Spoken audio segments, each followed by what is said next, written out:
I'm Anna from the Orion Center. During the day, I'm a programmer for senior events, and at night, I like to cook, and I wanted to bring to you some of the things that I like cooking the best.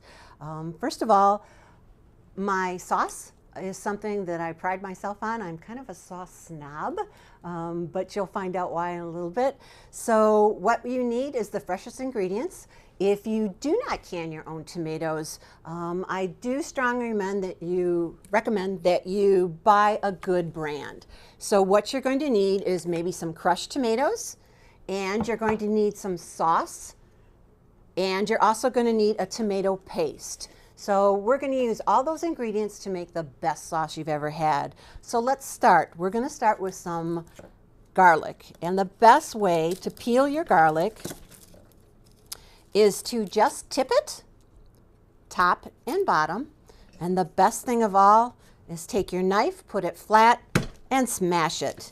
If you pick up that garlic, that whole outer skin will fall right off. And so now you want to take this garlic that you've smashed, put it in your pan, get a little sizzle in there, and we're just going to brown this garlic because it's one of the main flavors in my sauce. You want to be careful to keep your heat low and take your time browning this garlic. The garlic should be just a little bit of a tan and brown.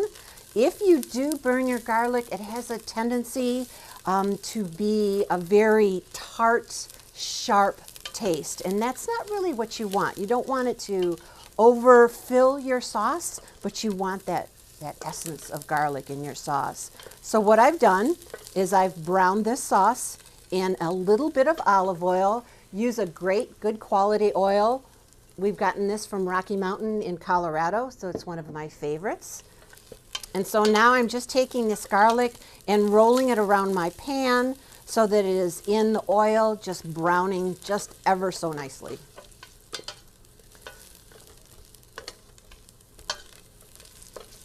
So after I get that garlic all browned, I'm actually going to take it out of my pan because I am going to use it again. So take your garlic, put it in a dish on the side, and you'll notice that the garlic is just a little brown. Just a little bit.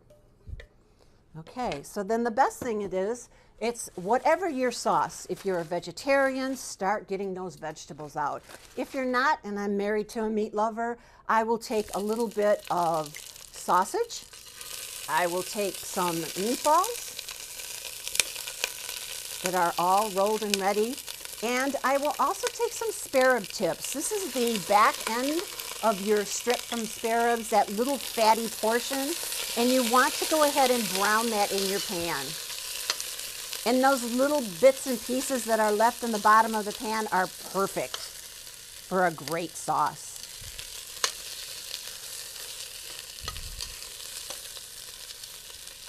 And my sauce isn't something that'll be done in a half hour. It does take a little bit of time because you have the best ingredients in it.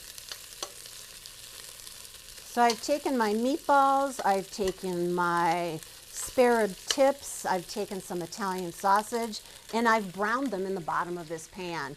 And you'll notice that the pan also has bits and pieces of the meat that in the bottom of the pan. That's what you really want to have because you are going to put that all together and it's going to make for a wonderful sauce. So after you get them nice and brown, and they will not be fully cooked, they will just be brown. So we'll roll those meatballs around a little bit.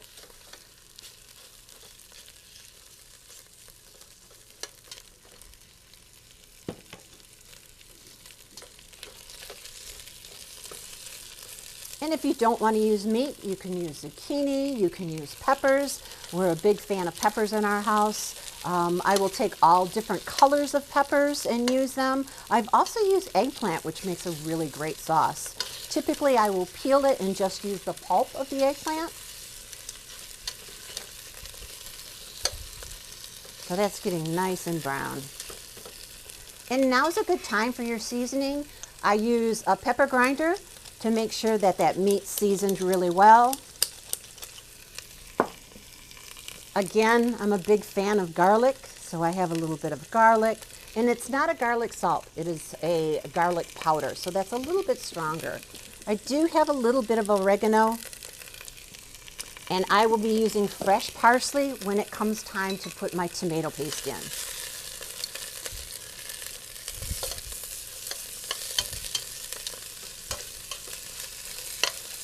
And you're just going to roll that meat around and get it brown on all different sides. I've also taken my sausage and gone through the casings and just used the bits of meat, which makes a great sauce. Depending on what you're going to do with your sauce, you may want to do a lasagna, you may just want to do a regular pasta, you may want to do some gnocchis with a little bit of meat sauce in it. So depending on what you're going to do with this sauce, it does freeze up nicely. And to go through all this work, I typically make enough sauce to do 2 different dinners. Okay, so this is kind of browning up pretty well. The heat isn't too high, but it is a little bit different on a cooktop than it is doing it in your own kitchen. So it takes a little bit longer. So your meat is nice and brown. Try and getting it brown on all different sides.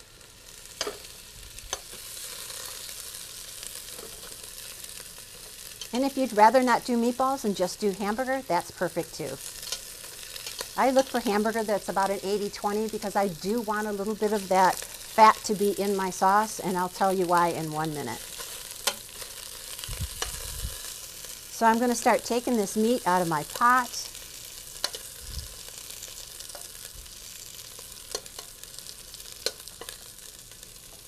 It's all nice and brown.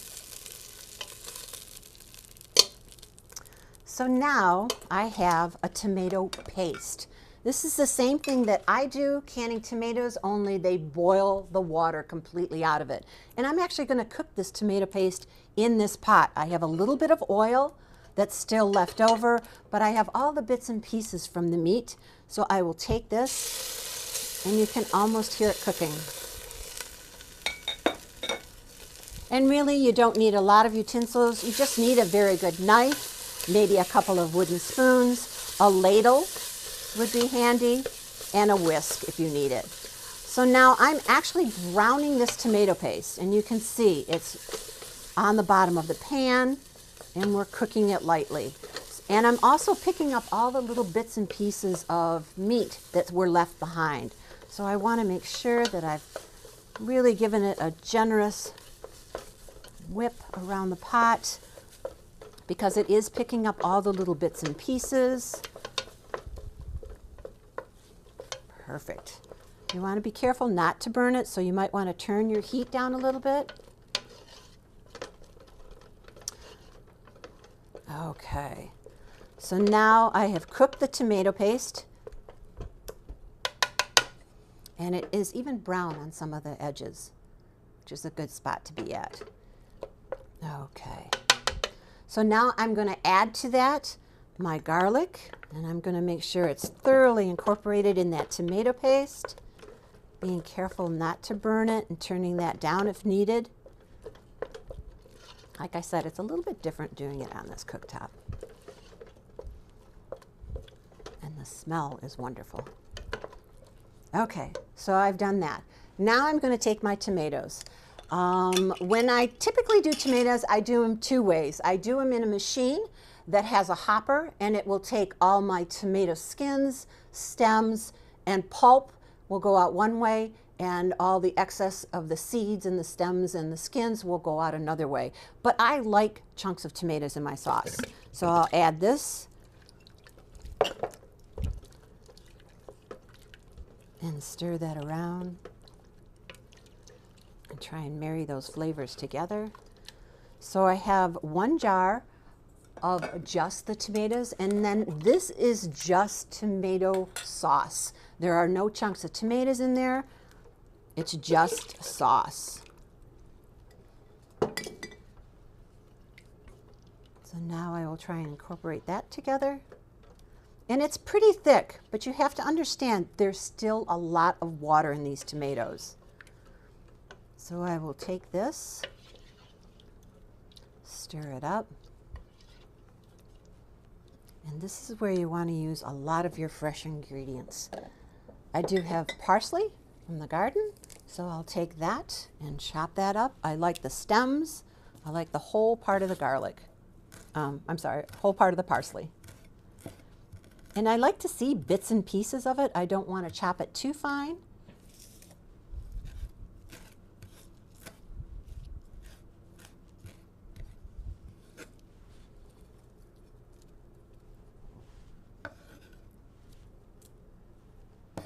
Perfect.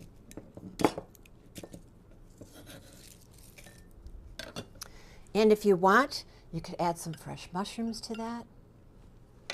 And I just like big chunksy pieces of mushrooms. Put that in there, incorporate that, put it all together. And you can see this sauce is very, very thick. To that, I will add a quart of water.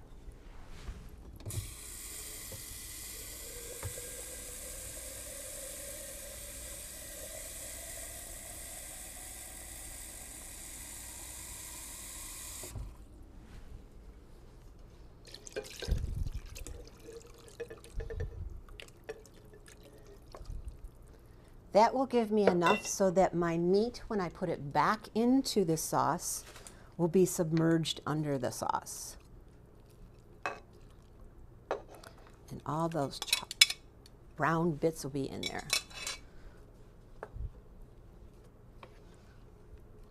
And if you want, this would be a great time to add maybe some zucchini or some peppers, depending on what you're going to do with this batch of sauce. And again, I'll add more seasoning. A little bit of oregano. And a little bit of garlic.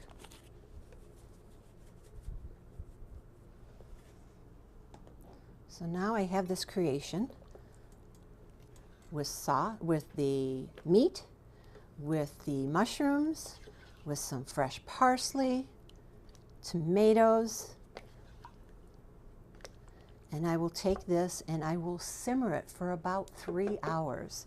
I will get it up to a rolling boil and then turn it down. So this is something that you can do. Go get your laundry done, maybe catch an episode of General Hospital, but you want to let this simmer. The longer you let it simmer, the more the flavors will marry each other.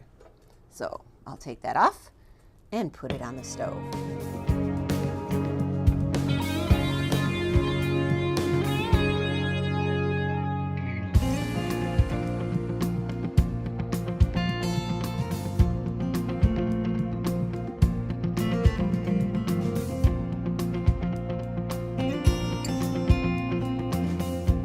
So we did our red sauce. We've done lasagna and it was perfect. We did gnocchis and they were perfect.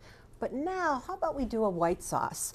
Alfredo sauce is good on vegetables, it's good on chicken, and it might be kind of fun just to spice it up a little bit.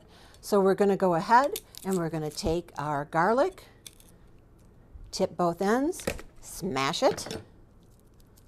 We want to take that skin away.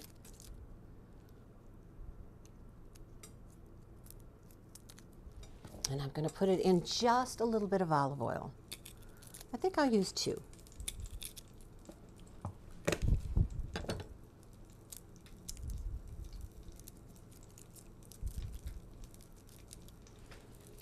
So I have 2 of those in there, and I'm going to take them and I'll brown those up a little bit.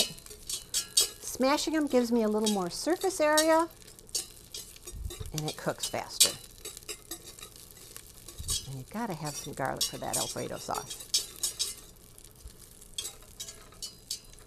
And you want to keep an eye on it because that garlic will cook fast.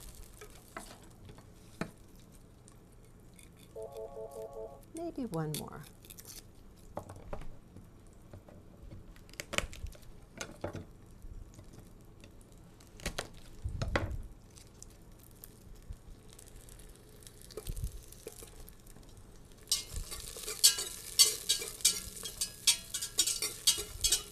And what I'm going to do is I'm going to use a little bit of butter and I'm going to make a roux.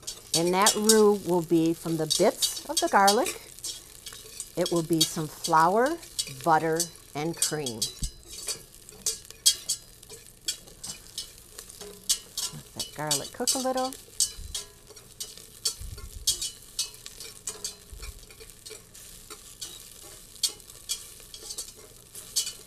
And after you've completed this Alfredo sauce, you're going to want to eat it right away. It's not something that I freeze. It is something that I can put in the refrigerator. But usually when I'm making Alfredo sauce, it's for that night's dinner. And it's very easy to make.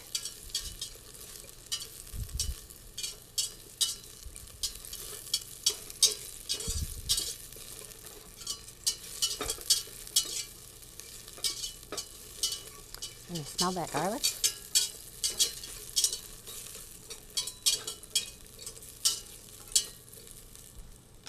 Take that and put it in a bowl.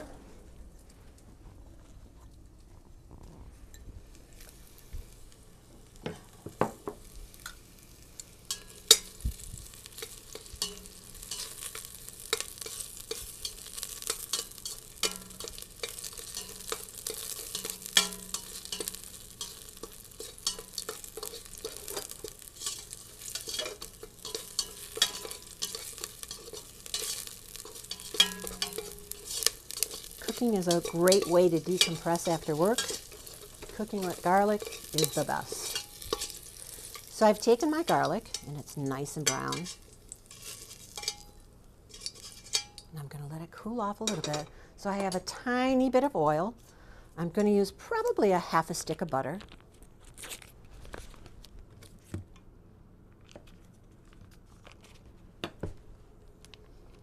And I'm going to melt that in that pan. Now, mind you, I do have some olive oil in there too.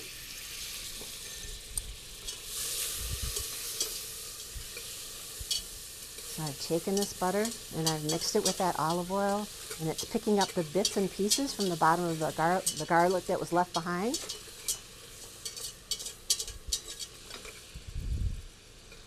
Turn that down a little bit. Okay, now I'm going to start making a roux. And with that, I'm going to be using a little bit of flour. And I'll start out with 2 good tablespoons full. And I will mix that up with the garlic that's left on the bottom of the pan. I'm also going to mix it up with a little bit of that oil and that butter. And you want a nice, thick roux. And you can see it's all bubbly and goody.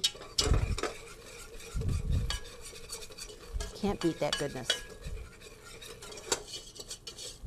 Now I've made a roux with just regular milk. I've made a roux with cream, and my best roux is usually when there's a little bit of milk and a little bit of cream. So I've got this roux going, and I've picked up everything from the bottom of that pan.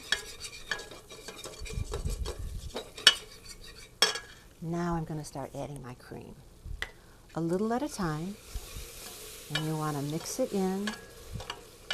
And that roux is your thickening agent, and it smells wonderful. I don't know if you can see that okay. So we picked up all that butter and that oil, and now I'm going to use some milk. Just slowly pour it in there and keep stirring.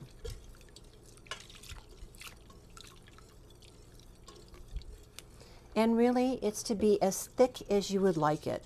I like my sauce to coat the spoon, and I like my Alfredo to be thick on the spoon.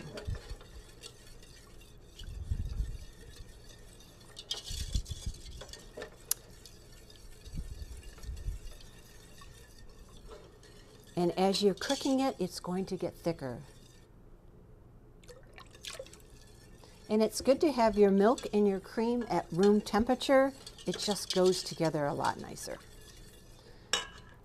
So I'm going to let that simmer just a little bit. I'm going to take my garlic and I'm going to cut it up in small pieces. It's nice and soft. The heat is down.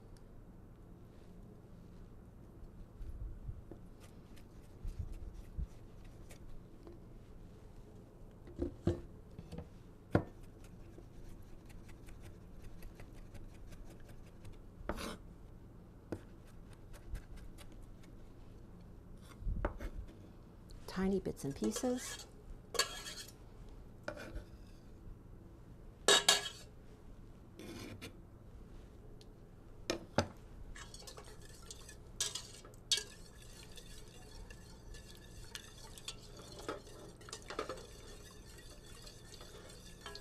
And I also like to put fresh parsley. It adds just a nice little texture to it. So I'll grab some parsley from the garden. I'll cut that up.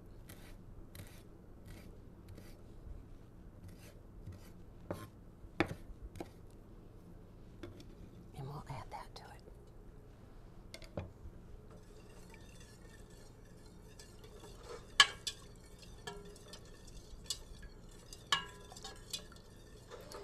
So now this is my Alfredo sauce. The longer I cook it, the thicker it will get. Depending on what I'm using it for. Chicken, I like it to be a little thicker and pour it like a gravy.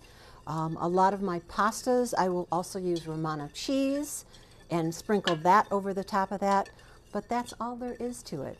If you wish and would like it even creamier, you can add softened cream cheese, and that will give you a really decadent Alfredo sauce. So I'm taking that and I'm breaking that down. When it's room temperature, it's easier to break down in your sauce. A good whisk is always helpful to have.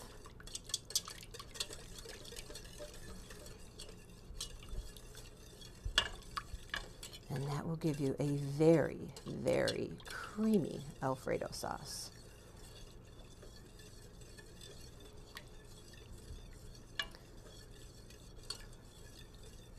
So I assure you that all the calories were left outside the door, and dinner will be amazing tonight. So go ahead and try sauce, red sauce, and then try a white sauce too on your pasta. And if you really want to try something new, come and join us on October 17th for our pasta making class. We will have pasta machines there for you to use, and you will go home with pasta for that night's dinner. So this is Anna from the Orion Center. Thank you. Have a great day.